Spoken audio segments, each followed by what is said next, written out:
Nick Spencer's Captain America. Started so strong but went oh so wrong. And we know exactly when. Whether or not there was a story to be told with the premise promised is, looking back, frankly irrelevant. The constant backtracking on certain plot threads and the over-reliance on shock value, all culminating in a divisive at best event comic, because that's how most comic runs end these days, even the good ones, honestly makes the whole run seem a bit tedious. But before the big reveal that set the ball rolling, we had Captain America Sam Wilson. And for those of you worried about spoilers, don't be, as I'll talk primarily about just the first two issues. Because at the end of this video, I'm probably going to recommend this run. Or at the very least, the first trade. Sam is not having an easy time as Captain America. Not that being Cap was ever easy, mind you. But somehow Sam has managed to get S.H.I.E.L.D, Steve Rogers, and half the general public mad at him, though to various degrees and for very different reasons.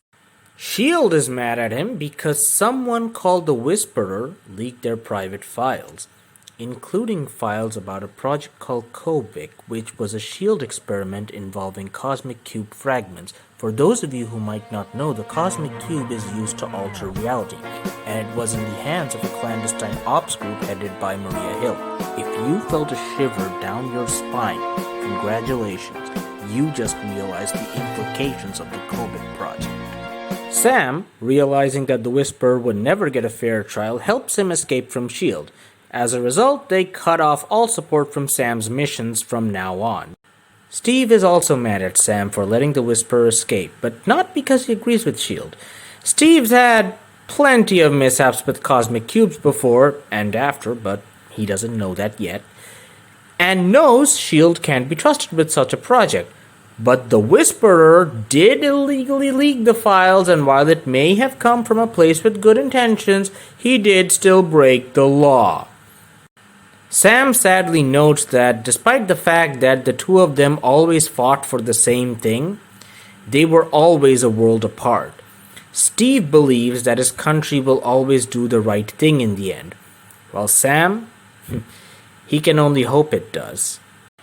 And finally, the public is mad at him because he was political. Yes, let that sink in. The public was mad at Captain America for being political. And hey, this wasn't even limited to the comics themselves. Fox News had a field day with the representation of one of the villains Sam was fighting, claiming that the villain in question was just a concerned citizen worried about illegal immigration. I'd link the video, but I don't want to give these chuckleheads any more airtime than they deserve. Yeah, this comic is as subtle as a sledgehammer to the face, and the fact that the world was in a bad place at the time probably meant that a lot of people didn't want to see that reflected in their escapist fiction. But guess what? The world is still in a bad place, and ignoring these issues seems to have helped it get there. We all wish for happier times, but wishful thinking only gets us so far. While I definitely feel that Spencer's run went off the deep end in the later half, he did make a decent effort to hold a mirror to these issues in the beginning. And for that effort, I have to recommend at the very least the first volume of Captain America Sam Wilson. Also, this panel made me laugh really hard when I first saw it, so here you go.